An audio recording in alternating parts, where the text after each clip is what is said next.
Blacks and Hispanics look very different. But the question is why? Why do blacks and Hispanics look very different if we're all Israelites?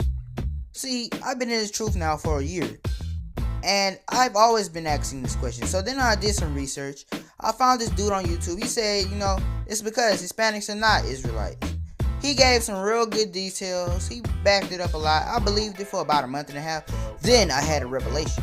I found out that Hispanics in fact are Israelites, and I'm going to prove it with some scriptures and history. I'm reading from the book of Hosea chapter 7 verse 8.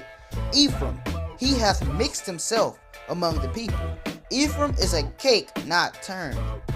A cake not turned. For instance, if you put a pancake on the stove and you don't turn it, the bottom of it is going to be burnt and top of it is not going to be burnt.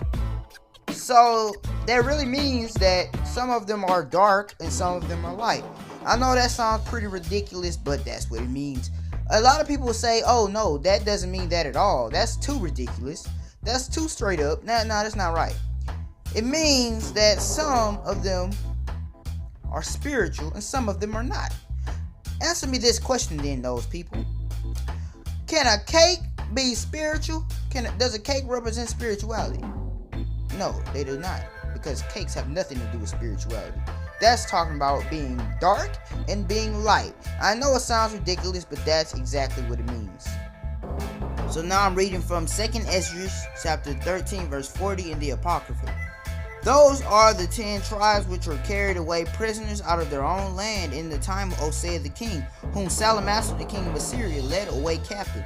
And he carried them over the waters so that they came into another land. Now all of this stuff happened in the century of 700 BCE.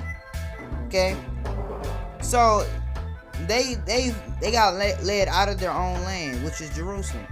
They took them over the waters, over the Euphrates, okay? So they was on the other side of Euphrates, okay?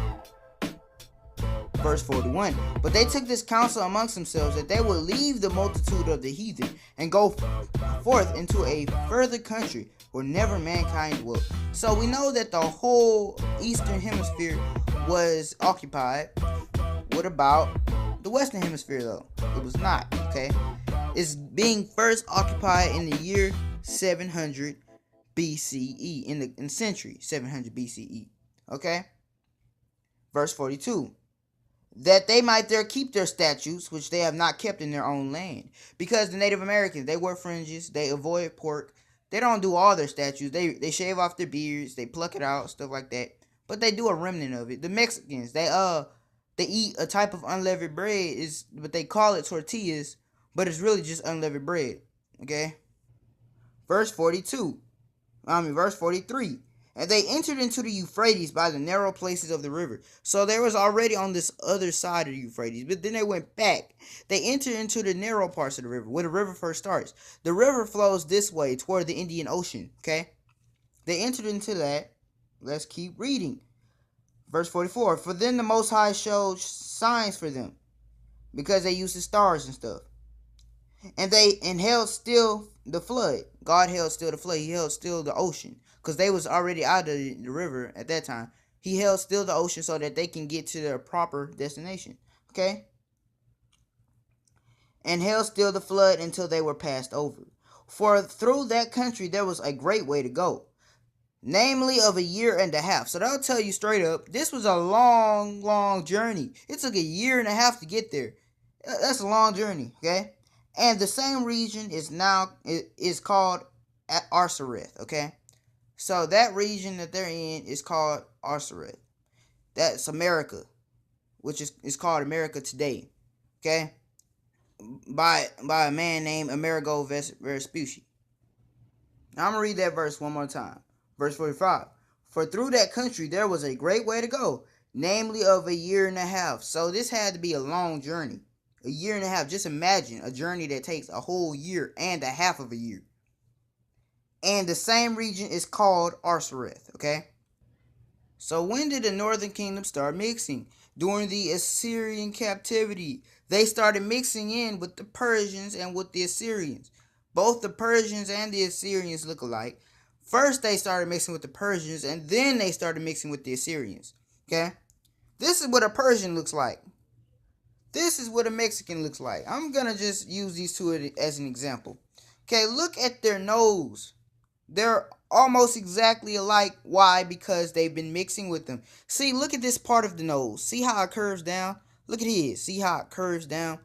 They've been mixing with the Assyrians too. The Assyrians and the Persians, they look exactly alike. So they've been mixing in with these. That's why they look like that.